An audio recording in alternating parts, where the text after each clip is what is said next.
កងសំពោចប្រវត្តិស្នេហ៍កម្មអូនភ្លេចបងចាំរឿងយើងពីប្រានកាលនោះរូបបងនឹងស្រកលយានបំភ្លេចមិនបានរឿងដែលកន្លងអសាំងមុតរៀមបងដឹកស្រីទៅចិនដាចាំនៅគ្រប់អនុសាពីអូនស្បែកស្បត់រលត់សង្ខាទោះជាយ៉ាងណាថានៅអាឡ័យឆ្នេររៀមធំធេងវងវែងម្នាក់ឯងខ្ញុំឈរចំបែងឥតមានកងត្រើយសួរក្មេងតាមផ្លូវគេមិនតបឡើយអូសង្សារហើយគេអោបប្រុងថ្មីលាហើយទាំងរាសេះសល់បេះដូងអូនចាក់ចោលទ្រូង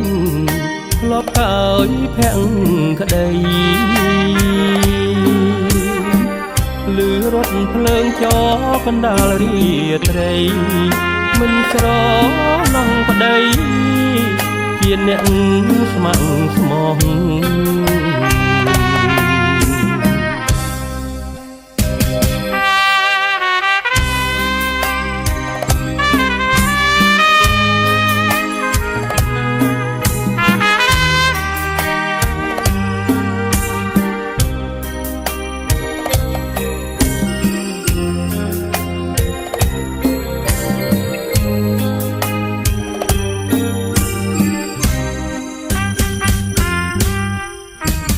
ឆ្នេររៀមធំធេងវងវែងម្នាក់ឯង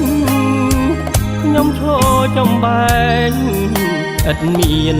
កងត្រើយសួរក្មេងតាមផ្លូវគេមិនតបឡើយអូសង្សារហើយគេអោបប្រុងថ្មីលាហើយទាំងរាសេះសល់បេះដូងអូនចាក់ចោលទ្រូង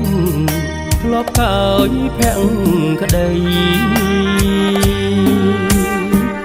លឺរថភ្លើងចកណ្ដាលរាត្រីមិនស្រណងប្តីជាអ្នកស្ម័គ្រស្មោះ